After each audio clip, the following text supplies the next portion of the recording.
മഹാരാജസിൽ പഠിക്കുന്ന സമയത്ത് തന്നെ തിരുവനന്തപുരത്ത് എൻ്റെ ചേട്ടൻ KS പ്രദീപ് എഞ്ചിനീയറിംഗ് കോളേജിൽ പഠിക്കുന്ന സമയത്ത് അവരുടെ നാടകങ്ങൾക്കൊക്കെ ഞാൻ ഇവിടെ കോർഡിനേറ്റ് ചെയ്യുന്നത് പല കാര്യങ്ങളും കേട്ടോ. മേക്കപ്പിന് കലാശാസ്ത്രി എന്ന് പറയുന്നാൽ അറിയാം ഒന്നും എനിക്കറിയില്ല. പഴയ ഉദയ ചിത്രങ്ങളുടെ ഒക്കെ മേക്കപ്പ് മാനായിരുന്ന വ്യക്തിയാണ്.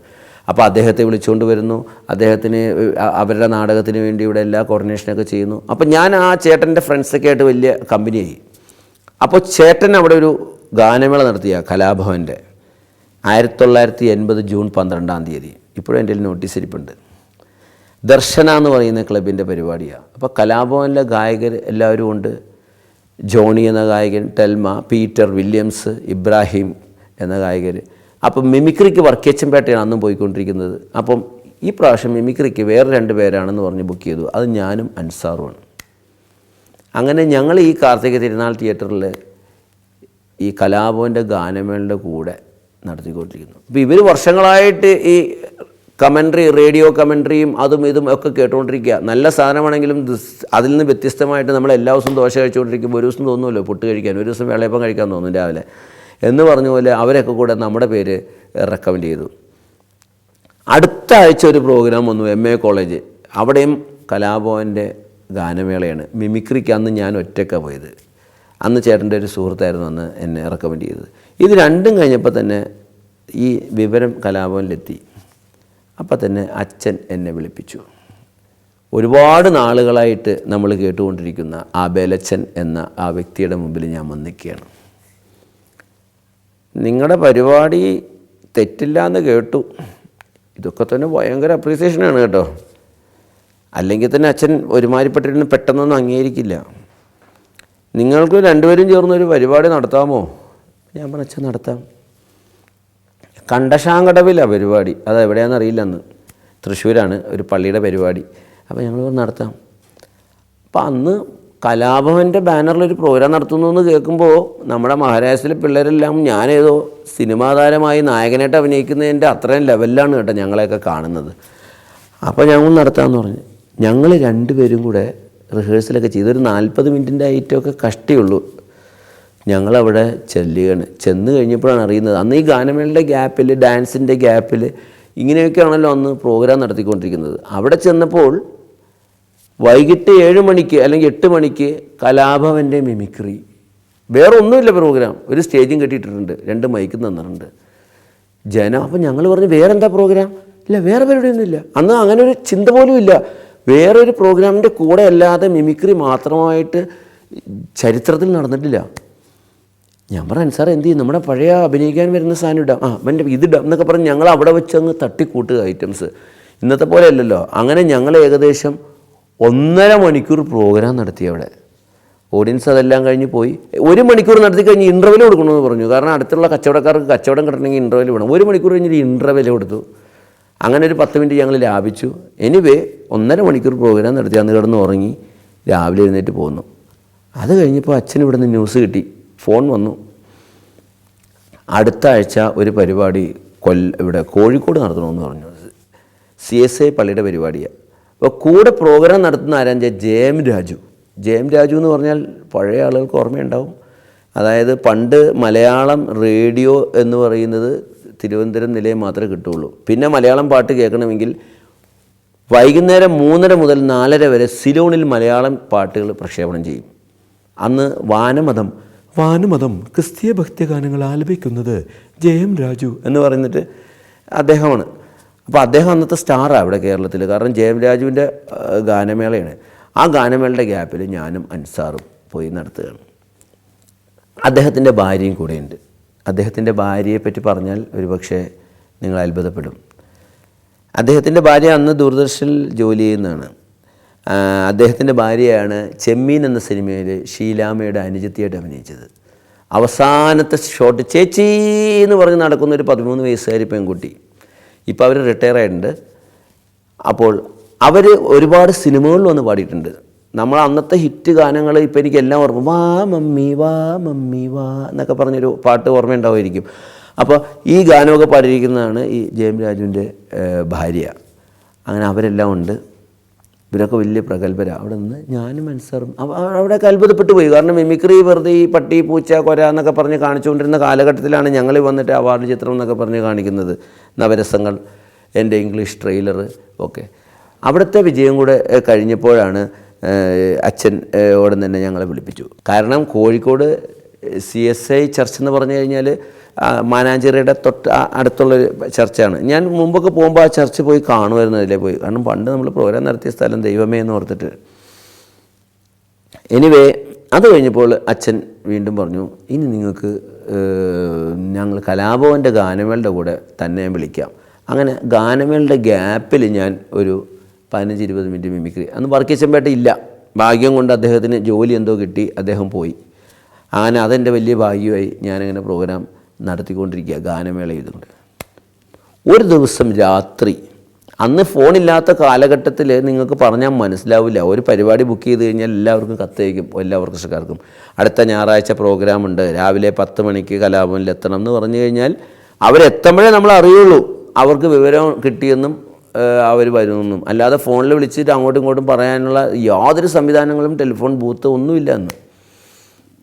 അന്നത്തെ ഈ പ്രോഗ്രാം നടത്തുന്നവരെയൊക്കെ കഷ്ടപ്പാട്. ഒരു റിഹേഴ്സൽ വെക്കണമെങ്കിൽ അച്ഛൻ്റെ അടുത്ത് പറഞ്ഞാൽ സൈക്കിളിൽ ഞാൻ പോയിട്ടാണ് ഈ ലാലിൻ്റെ വീട്ടിൽ, സിദ്ദിഖിൻ്റെ വീട്ടിൽ, റഹ്മാനെ മാത്രം വിളിച്ചാൽ ഫോണിൽ കിട്ടും. ഇങ്ങനെ ഓരോരുത്തരുടെ വീട്ടിലാണ് പറയുന്നത്. അങ്ങനെയാണ് നമ്മളന്ന് റിഹേഴ്സൽ വരെ വെച്ചുകൊണ്ടിരിക്കുന്നത്. രാത്രി ഒരു 9:30 മണിയായപ്പോൾ അച്ഛൻ എൻ്റെ വീട്ടിൽ വന്ന് കഥ മുട്ടുക, ആബേലച്ചൻ. അപ്പം ഞാനൊരു 50 വയസ്സ് വരെ ഞാനങ്ങനെ മദ്യമൊന്നും കഴിക്കാത്ത ആളാണ്. ഈ കോളേജിൽ പഠിക്കുന്ന കാലഘട്ടത്തിലും നമ്മളെ ഒരു ഏകദേശം നമ്മൾ ഈ ഗൾഫ് ഷോ ഒക്കെ ആയിട്ട് പോകുന്ന സമയത്ത് 2000-2005 വല്ല വർഷത്തിലൊരിക്കൽ ഒരു ന്യൂ ഇയറിന് ഒക്കെയാണ് നമ്മളൊരു ബിയറൊക്കെ കഴിക്കുന്നത്. അത്രയേ ഉള്ളൂ എൻ്റെ മദ്യപാനം. അത്രയും കപ്പാസിറ്റി എനിക്കുള്ളൂ അന്നൊക്കെ. ഞാൻ ഈ കോളേജ് വിദ്യാഭ്യാസമൊക്കെ കഴിഞ്ഞ് നിൽക്കുന്ന സമയത്ത് എൻ്റെ ഒരു മാമൻ ആർമിയിൽ നിന്ന് വന്നു. അപ്പോൾ ഞാൻ അതിനു മുമ്പ് കഴിച്ചിട്ടേ ഇല്ല എൻ്റെ ജീവിതത്തിൽ, എൻ്റെ ഓർമ്മ ശരിയാണെങ്കിൽ. കോളേജ് പഠിക്കുമ്പോൾ ഒരു ദിവസം എന്തോ ബിയർ കഴിച്ചിട്ടുണ്ട്, പിന്നെ കഴിച്ചിട്ടേ ഇല്ല. അപ്പോൾ എൻ്റെ അടുത്ത് പറഞ്ഞു, എടാ ഒരു സാധനം നീ കഴിച്ചു നോക്കുമെന്ന് പറഞ്ഞു. ഞാൻ പറഞ്ഞു, മാമ ഞാൻ ഇത് കഴിച്ചിട്ടില്ല. അങ്ങനെ മാമൻ എനിക്കിത് തരിക. അങ്ങനെ ഞാനിത് കഴിച്ചു. അമ്മ വന്ന് ഭയങ്കര വഴക്ക്, ഇതൊക്കെ ഇവന് കൊടുക്കണത് എന്തിനാണെന്ന് പറഞ്ഞു. ഞാൻ പറഞ്ഞു കുഴപ്പമില്ല എന്ന് പറഞ്ഞുകൊണ്ടിരുന്നപ്പോഴേ ആബേലച്ചൻ്റെ മുട്ട്, താൻ പെട്ടെന്ന് വന്നേ. ഞാൻ എന്താ വെച്ചാൽ പ്രോഗ്രാമിന് അശോക് ഹക്കീമാണ് മിമിക്രിക്ക് പോകേണ്ടത്. അന്ന് അവരായിരുന്നു കലാഭവനിൽ പിന്നീട് പോയിക്കൊണ്ടിരുന്ന ടീം. അവർ വന്നില്ലെന്ന് പറഞ്ഞ് ഫോൺ വന്നു. ഞാൻ എവിടെയാണ്? കുമ്പളങ്ങിയില്ല. താൻ പെട്ടെന്ന് റെഡിയായിട്ട് ഇങ്ങ് വാ, അൻസാറിനെ വിളിക്ക്. അപ്പോൾ അൻസാറിനെ വിളിക്കാൻ അൻസാറിൻ്റെ വീട്ടിൽ പോകണം. അങ്ങനെ ഞാൻ ഉടനെ റെഡിയായി. അപ്പോൾ ഈ സാധനം കഴിച്ചേക്കണ ടെൻഷൻ എനിക്കുണ്ട്. അച്ഛനങ്ങനെ അറിഞ്ഞാൽ അതിനേക്കാളും പ്രശ്നം. അങ്ങനെ വണ്ടിയിൽ കയറി ഞങ്ങൾ നേരെ പനയപ്പള്ളി ചെന്നപ്പോൾ അൻസാർ ഒരു ലുങ്കിയെ കൊടുത്തുകൊണ്ട് അവിടെ നിൽക്കുന്നു. അൻസാറിനെ നേരെ വണ്ടിയിലോട്ട് കയറ്റി വീട്ടിൽ ചെന്ന് ഡ്രസ്സ് മാറ്റി ഞങ്ങൾ പരിപാടി സ്ഥലത്തെത്തി. അവിടെ എത്തിയപ്പോൾ അവരെത്തി, അശോകം ഒക്കെയും എത്തി, അല്പം ലേറ്റ് ആണെങ്കിലും. അപ്പം അന്നൊക്കെ ഇത് നമുക്ക് തരുന്നൊരു പാഠമെന്ന് വെച്ചാൽ, കൃത്യസമയത്തൊരു കലാകാരൻ എത്തിയില്ലെങ്കിൽ നമ്മൾ ആ ഓർഗനൈസ് ചെയ്യുന്ന ആളുടെ കഷ്ടപ്പാടും അവരുടെ ടെൻഷനും അവരുടെ ബുദ്ധിമുട്ടും അതൊക്കെ അന്ന് ഈ അച്ഛൻ കിടന്ന് കിതക്കുകയായിരുന്നു. സത്യം പറഞ്ഞാൽ അത്രത്തോളം ഇൻവോൾവാണ് അച്ഛൻ ഇതിനകത്തൊക്കെ, ഈ പ്രോഗ്രാമിലൊക്കെ. ആ ഇൻവോൾവ്മെൻറ്റൊക്കെ ആദ്യമായിട്ട് എനിക്ക് ദർശിക്കാൻ സാധിച്ചത് അന്നത്തെ ആ ഒരു രാത്രി കൊണ്ടാണ്. വീണ്ടും ഞാൻ ഈ കലാകാരന്മാരോടൊക്കെ പറയാറുണ്ട്, പ്രോഗ്രാമിൻ്റെ ഡേറ്റ് പറഞ്ഞാൽ വാട്സപ്പിൽ ഒരു മെസ്സേജ് ഇട്ടേക്കണം, അല്ലെങ്കിൽ മൊബൈലിൽ ഞങ്ങൾ അറിഞ്ഞു എന്നറിയണം, ഞങ്ങൾ എത്ര മണിക്ക് എത്തുമെന്ന് അറിയണം. ഇതൊക്കെ നമുക്ക് കിട്ടിയ ഒരു വലിയ ക്ലാസ് എന്ന് പറഞ്ഞാൽ ആബേലച്ചനാണ്, കലാഭവനാണ്. 1981 എൻ്റെ ഓർമ്മ ശരിയാണെങ്കിൽ ഏപ്രിൽ മാസം. അപ്പോഴാണ് അച്ഛൻ എന്നെ വിളിക്കുന്നത്, കലാഭവൻ്റെ പ്രസിഡൻ്റ് ആബേലച്ചൻ. അപ്പോൾ കലാഭവൻ എന്ന് പറയുമ്പോൾ ശരിക്കും പറഞ്ഞാൽ അന്ന് ഗാനമേള എന്ന നിലയിൽ ഭയങ്കരമായ പേരെടുത്തിരിക്കുന്ന ഒരു കാലഘട്ടമാണ്. ഈ ഗാനമേള എന്ന് പറഞ്ഞാൽ മുമ്പൊക്കെ ഒരു 75 കാലഘട്ടങ്ങളിലൊക്കെ നമ്മൾ നടത്തിക്കൊണ്ടിരിക്കുന്നത് ഒരു ബോങ്കസ് എന്ന് പറഞ്ഞാൽ അറിയാലോ, നമ്മുടെ 2 കാലുകളുടെ ഗ്യാപ്പിലായിട്ട് വെച്ചിട്ട്, അതുപോലെ ഒരു കോങ്കോ ഡ്രം, ഒരു ഗിറ്റാർ, ഒരു ഹാർമോണിയം, പിന്നീടാണ് അത് കീബോർഡായിട്ട് മാറിയത്. വയലിനൊന്നും ഇല്ല അന്ന്, ചെറിയൊരു 4 പേര്. അങ്ങനെയാണ് ഈ ഹൂജയുടെ ഒരു മിക്സർ ഉണ്ടാവും, ഒരു ആംപ്ലിഫയർ, അതിനകത്ത് ഗാനമേള നടത്തിക്കൊണ്ടിരിക്കുന്നത്. ഇത് നടത്തിക്കൊണ്ടിരിക്കുന്ന സമയത്താണ് ആബേലച്ചൻ വന്ന് ഇതേപോലെ 30 പേര് 40 പേരുടെയൊക്കെ ഒരു ഓർക്കസ്ട്ര, വയലിൻ എന്ന് പറഞ്ഞാൽ ഒരു 15 പേര്, കീബോർഡ് കൊണ്ടുവരുന്നു. അതിനുമുമ്പ് ഇടവാ ബഷീറും ഇതേപോലെ കീബോർഡ് ഇൻട്രൊഡ്യൂസ് ചെയ്തിട്ടുണ്ട്. ഇങ്ങനൊരു ഗാനമേള എന്ന് പറയുമ്പോൾ ഇത്രയും ഗായകരൊക്കെ ആയിട്ട് നടത്തുന്ന ആളുകളും അത്ഭുതത്തോടെ, കാരണം ഈ റേഡിയോയിൽ മാത്രം കേൾക്കുന്ന ഈ സംഗീതമൊക്കെ നമ്മുടെ മുമ്പിൽ വെച്ച് ഇങ്ങനെ സൃഷ്ടിക്കുകയാണല്ലോ. അന്ന് ഈ ഫീഡിങ്ങും കാര്യങ്ങളൊന്നും ഇല്ല. അപ്പോൾ ആ ഗാനമേളയുടെ ഗ്യാപ്പിലാണ് ഞാൻ ഈ ഇടയ്ക്ക് പ്രോഗ്രാം പോകുന്നത്. അപ്പോൾ സാധാരണ പ്രോഗ്രാം പോകുമ്പോൾ ഇത്രയും വലിയ ഓർക്കസ്ട്ര നടത്താറില്ല. അതുമാത്രമല്ല, ഈ ക്രിസ്തീയ ഭക്തി ഗാനങ്ങൾ അന്ന് അച്ഛൻ എഴുതി. അച്ഛൻ ഏകദേശം ആയിരക്കണക്കിന് ഗാനങ്ങൾ എഴുതിയിട്ടുണ്ട്. വളരെ കുറച്ച് ഗാനങ്ങളെ റെക്കോർഡ് ചെയ്തിട്ടുള്ളൂ. അതിൻ്റെ LP റെക്കോർഡാക്കുക. HMV എന്ന് പറയുന്ന അന്നത്തെ ഏറ്റവും വലിയൊരു കമ്പനിയാണ്. ഈശ്വരനെ തേടി എന്നുള്ള ഗാനം, അതുപോലെ പരിശുദ്ധാത്മാവേ, ഇത്തരം ഗാനങ്ങളൊക്കെ. അതുപോലെ തന്നെ ഈ കുരിശിൻ്റെ വഴിയിൽ കുരിശിൽ മരിച്ചവനെ എന്നുള്ള പാട്ട്, ഈ പാട്ടൊക്കെ ആബേലച്ചൻ്റെ ഗാനങ്ങളാണ്. മരിച്ചവർക്കുള്ള പാട്ട് കുർബാന. എനിക്കിതുമായിട്ട് മറ്റ് വേറൊരു ബന്ധമുണ്ട് കേട്ടോ, അത് ഞാൻ പറയാം. അപ്പോൾ ഇതൊക്കെ എല്ലാ ജനങ്ങൾക്കും അറിയാവുന്ന ഗാനങ്ങളാണ് ഈ അച്ഛൻ്റെ ഗാനങ്ങളെല്ലാം. അപ്പോൾ ഇങ്ങനെയുള്ള കലാഭവൻ. അപ്പോൾ കലാഭവനിൽ നിന്ന് ദാസേട്ടൻ കലാഭവനിൽ നിന്ന് പോയ വ്യക്തി എന്ന് പറഞ്ഞിട്ട് എല്ലാവർക്കും അറിയാം. ദാസേട്ടൻ, അതുപോലെ ജയേന്ദ്രൻ, ജാനകി അമ്മ, ഇവരൊക്കെ കലാഭവൻ്റെ ഓർക്കസ്ട്രയിൽ വന്നാണ് പലപ്പോഴും പാടിയിട്ടുള്ളത്. അപ്പോൾ അങ്ങനെയുള്ളൊരു കലാഭവനിലോട്ട് ഞങ്ങൾ എത്തുകയാണ്. അപ്പോൾ എത്തിക്കഴിഞ്ഞപ്പോൾ ഞാൻ പറഞ്ഞു, അച്ഛാ ഇത് എന്താണ് അച്ഛൻ്റെ ഉദ്ദേശം? കാരണം നമുക്ക് ഈ മിമിക്രി ഒന്ന് വലുതാക്കണം. അപ്പം ഞാൻ പറഞ്ഞു, വലുതാക്കാമെന്ന് വെച്ചാൽ അച്ഛാ ഇതിപ്പോൾ എന്താ ഞങ്ങൾ 1 മണിക്കൂറൊക്കെ അവതരിപ്പിക്കുന്നുണ്ടല്ലോ, അതുപോരാ, നമുക്കൊരു 2.5 മണിക്കൂർ അവതരിപ്പിക്കണം, ഒരു 5 പേര് നിരന്ന് നിന്നിട്ട്. അപ്പം ഞാൻ പറഞ്ഞു, അച്ഛാ അത് വർക്കൗട്ട് ആവുമോ? സത്യം പറഞ്ഞ അച്ഛൻ്റെ ഒരു കോൺഫിഡൻസ് ഭയങ്കരമായിരുന്നു. കലാഭവൻ്റെ സെക്രട്ടറി ഉണ്ടായിരുന്നു അന്ന്, KV പ്രകാശ്, അഡ്വക്കേറ്റ് പ്രകാശ്. അദ്ദേഹത്തിൻ്റെ ഒരു കസിൻ ഷൈജു, ഇവരൊക്കെ ഉണ്ടായിരുന്നു.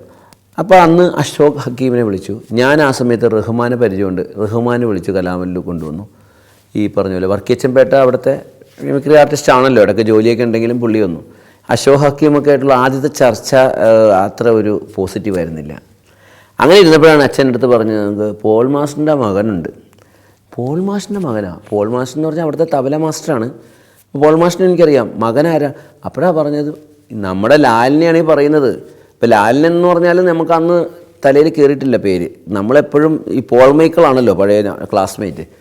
എന്നാലും ലാൽ എന്ന് പറഞ്ഞ പേര് എനിക്കറിയാം, പലർക്കും അറിയില്ലെങ്കിലും. അപ്പോൾ സിദ്ദിഖ് ലാലാണ് എന്ന് പറയുന്നു.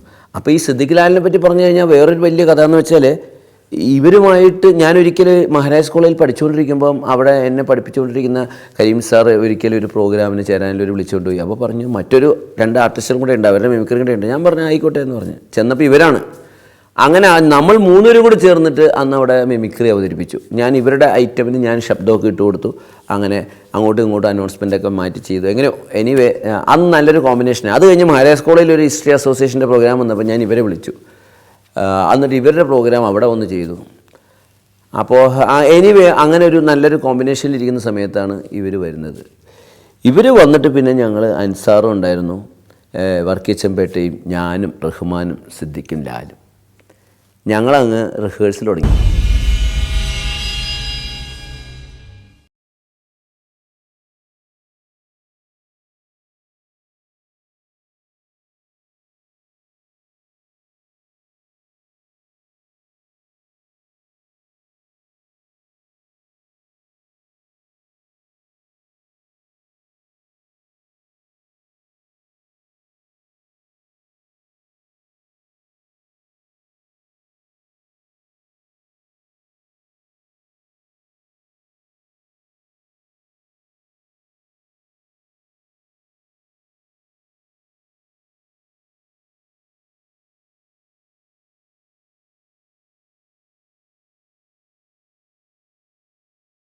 അപ്പം ഞാനെപ്പോഴും വൈകുന്നേരങ്ങളിൽ ഇവരുടെ വീട്ടിൽ ചെല്ലും, ലാലിൻ്റെ വീട്ടിൽ ചെല്ലും. സിദ്ദിഖ് അടുത്ത് തന്നെയാണ്. ഞങ്ങൾ ഒരുമിച്ച് ഡിസ്കഷൻ നടത്തുന്ന മുഴുവൻ നമ്മുടെ Ambedkar stadium, Ernakulam bus stand അറിയായിരിക്കും. ആ സ്റ്റേഡിയം, അതിന് തൊട്ടടുത്തുള്ള ഒരു സ്റ്റേഡിയമുണ്ട്. അന്ന് അവിടെ പശുവിനെ കെട്ടാനാണ്, ഇപ്പോഴും പശുവിനെ കെട്ടാനാണ് ഉപയോഗിക്കുന്നത്, അന്ന് കെട്ടാനാണ് ആൾ ഉപയോഗിച്ചുകൊണ്ടിരുന്നത്. അപ്പോൾ നമുക്ക് ഈ ശബ്ദമൊക്കെ എടുക്കുമ്പോൾ വീടുകളിലൊക്കെ ആണെങ്കിൽ നമ്മൾ ഇത്രയും പ്രൊഫഷണലൊന്നും ആയിട്ടില്ലല്ലോ, നമ്മളിങ്ങനെ ശബ്ദമൊക്കെ എടുത്ത ആളുകൾ നമുക്ക് വട്ടാന്ന് പറയും. അപ്പോൾ ഇത്രയും വിശാലമായ സ്ഥലത്താണ് നമ്മൾ ഈ കുതിരയൊക്കെ കരയുന്നത് എന്നൊക്കെ പറഞ്ഞ് ഞാനിങ്ങനെ ശബ്ദം ഉണ്ടാക്കും. പശു, അങ്ങനെ ഓരോ ശബ്ദങ്ങളുണ്ടാക്കുന്നതും അവിടെ ഇവരെ അവതരിപ്പിച്ചുകൊണ്ടിരിക്കുന്ന ഒരു കഥാപ്രസംഗമുണ്ട്. സിദ്ദിഖും ലാലും ഒരുമിച്ച് അവതരിപ്പിച്ചുകൊണ്ടിരിക്കുന്നത്. അതൊന്ന് എലാബറേറ്റഡ് ആക്കി 4 പേരാക്കി. സിദ്ദിഖിൻ്റെ ഒരു ദുബായ് മാനുണ്ട്. ഈ ദുബായ് മാൻ അങ്ങോട്ട് ശരിക്കും അന്ന് ഈ സിദ്ദിഖ് ഏക്കോ ഇല്ലേ എന്നൊക്കെ പറഞ്ഞുകൊണ്ടിരിക്കുന്നൊരു കാലഘട്ടമാണ്.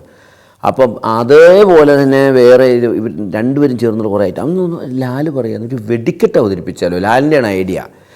അപ്പം ഞാൻ പറഞ്ഞു വെടിക്കെട്ട് ഈ തൃശ്ശൂർ പൂരം, അപ്പോൾ ഈ പൂരത്തിൻ്റെ ഒരു ക്രൗഡുണ്ട് ഇങ്ങനെ അപ്പോൾ ഈ ശബ്ദം പുള്ളി ഉണ്ടാക്കി. അപ്പം ഞാനാണ് ശബ്ദങ്ങൾ ഉണ്ടാക്കാനായിട്ട് അന്ന് കുറച്ചുകൂടെ മിടുക്കൻ. അപ്പം ഞാൻ പറഞ്ഞു ഇത് ശരിയാവുമോ അറിയില്ല, ഈ പോകുന്നു പൊട്ടുന്നു ഇതൊക്കെ. അവസാനം ഞാനൊരു ദിവസം നോക്കാമെന്ന് പറഞ്ഞു വീട്ടിൽ ചെന്ന് ടേപ്പ് റെക്കോർഡിൽ വെച്ച് ഇതൊക്കെ റെക്കോർഡ് ചെയ്ത് പ്ലേ ചെയ്തുകൊണ്ടിരിക്കുമ്പോൾ തന്നെ ലാൽ വീട്ടിലോട്ട് കയറി വരുന്നു. ഇത് മതിയോടാ, ഇത് കറക്റ്റ് വോയിസാണെന്ന് പറഞ്ഞു. അങ്ങനെ ഞങ്ങളിങ്ങനെ ഓരോ ഐറ്റംസ് ഉണ്ടാക്കിക്കൊണ്ടിരിക്കുന്നു, അതിനൊരു സ്ക്രിപ്റ്റ് ഉണ്ടാക്കുന്നു. എല്ലാ ദിവസങ്ങളിലും വൈകുന്നേരങ്ങളിൽ സിദ്ദിഖിന് ജോലിയുണ്ട് സ്കൂളിലെ, നമ്മൾ ഒരുമിച്ചിരുന്ന് ഈ പ്രകാശേട്ടനും ഈ ഷൈജുവും ഒക്കെ ആയിട്ടിരുന്നിട്ട് ഞങ്ങളിങ്ങനെ ഐറ്റം ഉണ്ടാക്കി. മിമിക്രി നൈറ്റ് എന്നാണ് ആദ്യം പേരിട്ടത്. അപ്പം ഞാൻ ചെന്നത് പറഞ്ഞു അച്ഛൻ മിമിക്രി നൈറ്റ് വേണ്ട അച്ഛൻ, മിമിക്സ് ഈവ് എന്നിടാം, മിമിക്രി ആർട്ടിസ്റ്റുകളുടെ ഈവനിങ്. അപ്പം സിദ്ദിഖ് പറഞ്ഞു അല്ല അച്ഛാ മിമിക്സ് ഈവ് എന്നിട്ടിട്ട് രാവിലെ 10 മണിക്ക് ഒരു കോളേജിൽ പ്രോഗ്രാം കിട്ടിയാൽ നമ്മൾ എന്ത് ചെയ്യും, രാവിലെ 10 മണിക്ക് മിമിക്സ് ഈവ് എന്നിടണ്ടേ. അപ്പം സിദ്ദിഖ് അച്ഛൻ പറഞ്ഞു പിന്നെ എന്തിടണം. അപ്പം സിദ്ദിഖ് പറഞ്ഞു പരേഡെന്നും കൂടെ കയറ്റാം, മിമിക്സ് പരേഡ്. ഓക്കെ, അങ്ങനെ മിമിക്സ് പരേഡ് എന്നുള്ള പേര് ഫിക്സ് ചെയ്തു. അങ്ങനെ ഞങ്ങൾ ഏകദേശം എനിക്ക് ഓർമ്മ ശരിയാണെങ്കിൽ ജൂലൈ മാസത്തോടെ ഒരു ദിവസം എറണാകുളത്ത് കലാഭവൻ്റെ ഓഡിറ്റോറിയത്തിൽ ഞങ്ങളെല്ലാവരും കൂടെ ഈ മിമിക്സ് പരേഡ് എന്ന പ്രോഗ്രാം അവതരിപ്പിക്കുകയാണ്. കാണാനായിട്ട് കലാഭവനിലെ അംഗങ്ങളും അധ്യാപകരും വിദ്യാർത്ഥികളൊക്കെ ഉണ്ടായിരുന്നു. ഒരുപാട് മിസ്റ്റേക്കുകളായിരുന്നു അന്ന്. ഇത് കഴിഞ്ഞ് ഞങ്ങൾ ക്ലിയർ ചെയ്തു ഒന്നുകൂടെ. അച്ഛൻ പറഞ്ഞു ഇങ്ങനെ പോരാ, കുറേ കൂടെ നന്നാക്കണം. പെട്ടെന്നൊന്നും അച്ഛൻ സമ്മതിച്ചു തരില്ല. അത് കഴിഞ്ഞിട്ട് ഞങ്ങൾ ഓഗസ്റ്റ് 15-ാം തീയതി 1981 എറണാകുളം വിമൻസ് ഹാളിൽ പത്രക്കാർക്ക് വേണ്ടി ഒരു പരിപാടി, എനിക്ക് തോന്നുന്നു കലാഭവൻ ഒന്ന് ഫ്രീ അവതരിപ്പിച്ചു കൊടുത്തായിരിക്കും. നമ്മൾ ഈ പ്രോഗ്രാം വീണ്ടും ചെയ്തു കഴിഞ്ഞപ്പം അത് ഉഷാറായി. എന്നാൽ ഈ പ്രോഗ്രാം ബുക്ക് ചെയ്യാനായിട്ട് ആരെങ്കിലും വേണ്ടേ? അങ്ങനെ എൻ്റെ ചേട്ടനുണ്ട് KS പ്രദീപ്. ഈ പറഞ്ഞ വ്യക്തിയാണ് നമ്മുടെ പരിപാടി ആദ്യമായിട്ട് തിരുവനന്തപുരത്ത് കലാഭവൻ്റെ കൂടെ നടത്തിയത്, കാർത്തിക തിരുനാൾ തിയേറ്ററിൽ. അപ്പോൾ എൻ്റെ ചേട്ടൻ്റെ ഒരു കൂട്ടുകാരൻ മോഹൻഡിയാറും പറഞ്ഞു ഞങ്ങൾ ഏറ്റെടുത്ത് നടത്താം എന്ന് പറഞ്ഞത് ഫൈൻ ആർട്സ് ഹാൾ ബുക്ക് ചെയ്യുകയാണ്. 1500 രൂപയാണ് പ്രോഗ്രാമിൻ്റെ റേറ്റ്. ഒരു ഗംഭീര പോസ്റ്റർ അടിച്ചു. അങ്ങനെ രാത്രി പല ദിവസങ്ങളിലും ഒട്ടിക്കാൻ പോകുമ്പോൾ എൻ്റെ കസിനുണ്ട്, എൻ്റെ വല്യമ്മയുടെ മകൻ ശിവാനന്ദൻ, ഇപ്പം കോഴിക്കോടാണ്. എല്ലാവരും കൂടി ചേർന്ന് രാത്രി ഒട്ടിക്കാൻ പോകും. ഞാനും പോയിട്ടുണ്ട് പല ദിവസങ്ങളും. അങ്ങനെ പോസ്റ്റർ ഒട്ടിച്ച് എറണാകുളം ഫൈൻ ആർട്സ് ഹാളിൽ മമ്മൂട്ടി അന്ന് താരമായിക്കൊണ്ടിരിക്കുന്നതേ ഉള്ളൂ. 2-3 സിനിമകളിലൊക്കെ അഭിനയിച്ചിട്ടുണ്ട്. എന്നാലും മമ്മൂട്ടി അവിടെ എത്തി. സുനീന എന്ന് പറയുന്ന കമ്പനി ഷർട്ട് നമുക്ക് സ്പോൺസർ ചെയ്തു. ബഹുമാനപ്പെട്ട നടൻ ശ്രീനിവാസൻ വന്നു. അങ്ങനെ 1981 സെപ്റ്റംബർ 21-ാം തീയതി മിമിക്സ് പരേഡ് എന്ന പ്രോഗ്രാം ഉദ്ഘാടനം ചെയ്യപ്പെട്ടു. ഇത് ശരിക്കും പറഞ്ഞാൽ കേരളത്തിൻ്റെ ചരിത്രത്തിൻ്റെ ഒരു ഭാഗമാണ്, മലയാള സിനിമയുടെ ഒരു ഭാഗമാണ്. ആ കലാകാരന്മാരുടെ തന്നെ ഒരു തുടക്കമാണ്. കേരളത്തിലെ ആയിരക്കണക്കിന് മിമിക്രി കലാകാരന്മാർക്ക് അവരുടെയൊക്കെ ഉപജീവന മാർഗത്തിൻ്റെ ഒരു തുടക്കമായിരുന്നു എന്ന് നമ്മളാരും ഒന്നും മനസ്സിലാക്കിയിരുന്നില്ല എന്നുള്ളതാണ് സത്യം. അതിനു മുമ്പ് എനിക്കൊരു ഭാഗ്യമുള്ളതെന്ന് വെച്ചാൽ ഈ മിമിക്സ് പരേഡ് തുടങ്ങുന്നതിന് മുമ്പും അൻസാർ പ്രോഗ്രാം പിടിച്ചു കഴിഞ്ഞാൽ, ചെറിയ പ്രോഗ്രാം പിടിക്കുമ്പോഴും അൻസാറും ഞാനുമാണ് എൻ്റെ കൂടെ പോകുന്നത്. അത് ഞങ്ങൾ ചെറിയ മാട്ടപ്പരിപാടി എന്ന് പറയും, ചെറിയ പ്രോഗ്രാം. അതുപോലെ സിദ്ദിഖില്ലാലും എന്തെങ്കിലും പ്രൈവറ്റ് പ്രോഗ്രാം വന്നാലും അതിൻ്റെ കൂടെ ഞാനുണ്ടാവും. കാരണം അവരുടെ ഐറ്റംസിൻ്റെ കൂടെ ശബ്ദം ഇടുന്നത് ഞാനാണ്. അപ്പോൾ ഈ ആര് ചെറിയ പ്രോഗ്രാം നടത്തിയാലും അതിൻ്റെ കൂടെയൊക്കെ ഞാനുണ്ടാവും. അപ്പോൾ അതിൽ ഞാൻ വളരെയധികം ലക്കിയായിരുന്നു. അപ്പോൾ ഈ ഒരു ഷോ കഴിഞ്ഞിട്ട് ഇനി അടുത്ത ഷോ കിട്ടണ്ടേ, നമുക്ക് ജനങ്ങൾ അറിയണ്ടേ. അപ്പോഴാണ് തൈക്കൂടം എന്ന് പറയുന്ന സ്ഥലത്ത് ഇതേപോലെ ഒരു ഓർഗനൈസർ വന്നിട്ട് വീണ്ടും നമ്മുടെ പ്രോഗ്രാം ബുക്ക് ചെയ്തു. അന്നാണ് ഞങ്ങൾ അറിയുന്നത്. ഞങ്ങൾ ഈ സ്പീക്കറെ കൊണ്ട് വെച്ച് കഴിഞ്ഞപ്പോൾ ബാക്കിൽ ഓഡിയൻസിനൊന്നും സൗണ്ട് കേൾക്കുന്നില്ല. ഓപ്പൺ എയർ ആകുമ്പോൾ അഡീഷണൽ സൗണ്ട് സിസ്റ്റം വേണം, അതിന് ഇത്രയും വാട്ട്സ് പോരാ, ഓഡിറ്റോറിയത്തിന് ഇത്രയും വാട്ട്സ് മതി എന്ന് പറഞ്ഞു തരാൻ നമുക്ക് ആരുമില്ലല്ലോ. നമ്മൾ തന്നെയല്ലേ ഇതിൻ്റെ മാസ്റ്റേഴ്സ്, നമുക്ക് മുകളിൽ വേറൊരാൾ ഇല്ലല്ലോ മിമിക്രിയിൽ. അപ്പോൾ അതുകൊണ്ട് ഞങ്ങൾ അന്ന് അത് മനസ്സിലാക്കുകയും ഇനിയുള്ള പരിപാടിക്ക് കൂടുതൽ സൗണ്ട് സിസ്റ്റം വേണമെന്ന് പറഞ്ഞു. അപ്പോൾ ഈ ആദ്യത്തെ പ്രോഗ്രാമിൻ്റെ പോസ്റ്ററൊക്കെ ഒട്ടിച്ച് കഴിഞ്ഞപ്പോൾ എൻ്റെ വളരെ അടുത്ത സുഹൃത്തായിരുന്നു രാജീവ് കുമാർ. ഞാൻ പറഞ്ഞല്ലോ യുവനോത്സവത്തിൽ ഞങ്ങൾ രാജീവ് കുമാറിനും അൻസാറും ശ്രീറാംജി, ജി വേണുഗോപാൽ ഇവരെല്ലാവരും ഒരുമിച്ചായിരുന്നു അന്ന് പല പ്രോഗ്രാം നമ്മൾ പോയിരുന്നതൊക്കെ. അപ്പോൾ ഞാനിങ്ങനെ സൈക്കിളിൽ പോയിക്കൊണ്ടിരിക്കുന്ന സമയത്ത് പത്മ തിയേറ്റർ എത്തിയില്ല. അതിന് മുമ്പ് നോക്കിയപ്പം രാജീവ് കുമാർ നിൽക്കുന്നു. ഞാൻ പറഞ്ഞു രാജീവേ പുതിയ പ്രോഗ്രാം തുടങ്ങി. രാജീവ് പറഞ്ഞു ഏത് പരിപാടി? ഞാൻ പറഞ്ഞു മിമിക്സ് പരേഡ് എന്ന് പറഞ്ഞിട്ട് ഉദ്ഘാടനം വരുന്നേ ഉള്ളൂ, അപ്പോൾ പുള്ളി പറഞ്ഞു, ഓ അത് എവിടെ ഞാൻ പോസ്റ്റർ കണ്ടില്ലേ? പുള്ളി പറഞ്ഞില്ല, പോസ്റ്റർ ഞാൻ കണ്ടില്ല. അപ്പോൾ ഞാൻ കാണിച്ചു തരാം. നേരെ സൈക്കിളിൻ്റെ ഫ്രണ്ടിലോട്ട് ഞാൻ കയറ്റി, ഫ്രണ്ടിലാണോ ബാക്കിലാണോ കയറ്റിയെന്ന് ഓർക്കണില്ല, രാജീവിനെയും കയറ്റി ഞാൻ ഈ പോസ്റ്റർ കാണിച്ചു കൊടുത്തു. അപ്പോൾ രാജീവ് പറഞ്ഞു, ഞാൻ ഈ പരിപാടി തിരുവനന്തപുരത്ത് നടത്തും, ബുക്ക് ചെയ്യും. ആ രാജീവിൻ്റെ വലിയൊരു ഗ്രേറ്റ്നെസ്സാണ്. കാരണം രാജീവിന് ഒരു ട്രൂപ്പുണ്ട് അവിടെ. സാധാരണ ഇതുപോലൊരു സമാനമായ ഒരു ഗ്രൂപ്പ് ഉണ്ടെങ്കിൽ അവരങ്ങോട്ട് അടുപ്പിക്കില്ല സാധാരണക്കാർ. പക്ഷേ പുള്ളി പറയുന്നു അങ്ങനെയല്ല, നിങ്ങളവിടെ ഒന്ന് നടത്തണം എന്ന് പറഞ്ഞിട്ട്, അത് പുള്ളിയുടെ ഒരു ഗ്രേറ്റ്നെസ്സാണ്. ആ പുള്ളി ഈ പരിപാടി ഞാൻ ബുക്ക് ചെയ്യുമെന്ന് പറഞ്ഞിരുന്നു. അങ്ങനെ ഈ രണ്ടാമത്തെ പരിപാടി കഴിഞ്ഞ് മൂന്നാമത്തെ പ്രോഗ്രാം എന്ന് പറയുന്നത് രാജീവ് കുമാർ ബുക്ക് ചെയ്ത പരിപാടിയാണ്. അപ്പോൾ ഇതിനിടയ്ക്ക് എനിക്ക് അച്ഛനെക്കുറിച്ച് പറയാനുള്ളതെന്ന് വെച്ചാൽ, അച്ഛൻ വെറുതെ ഒരു പള്ളിയിലച്ഛൻ മാത്രമല്ല, അച്ഛൻ വെറുതെ കവിത എഴുതുന്ന ആൾ എന്ന് പറഞ്ഞിട്ടാണ് പലരും ഇങ്ങനെ അച്ഛനെ ബഹുമാനിക്കുന്നത്. അച്ഛന് ഇത് ഓർഗനൈസ് ചെയ്യാനുള്ളൊരു മെത്തേഡുണ്ട്. എങ്ങനെ കലാകാരന്മാരെ വഴക്കിടാതെ കൊണ്ടുപോകാം, എങ്ങനെ അവരെ സ്നേഹിക്കാം.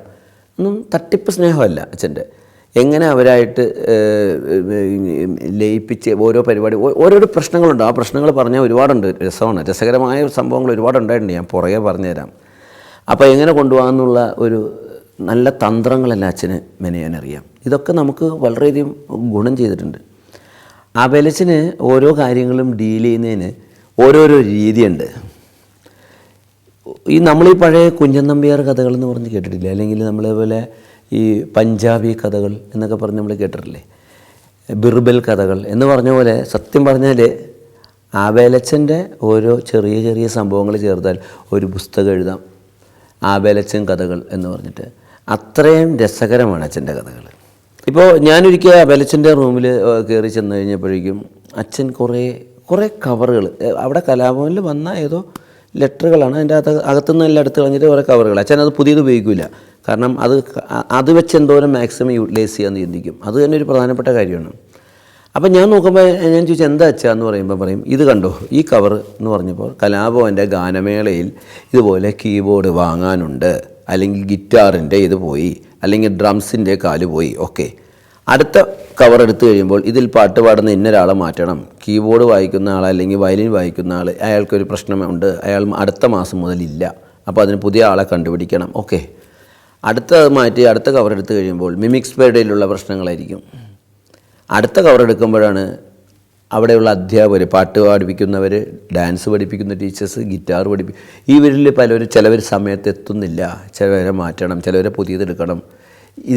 ഈ ക്ലാസ്സിൽ കുട്ടികൾ കുറവാണ്, ഓക്കെ. അടുത്ത കവർ എടുക്കുന്നു. അടുത്ത കവർ എടുക്കുമ്പോഴേക്കും അച്ഛനന്നൊരു റെസിഡൻഷ്യൽ സ്കൂള്, ഇൻ്റർനാഷണൽ സ്കൂൾ ആരംഭിക്കാനുള്ള പരിപാടി ഉണ്ടായിരുന്നു. അതൊക്കെ കലാഭവനിൽ ചേർന്ന് കുറച്ച് നാൾ കഴിഞ്ഞിട്ടാണ്. അടുത്ത കവർ എടുത്തപ്പോൾ അച്ഛൻ്റെ കുറേ പുസ്തകങ്ങൾ എഴുതിയിട്ടുണ്ട്.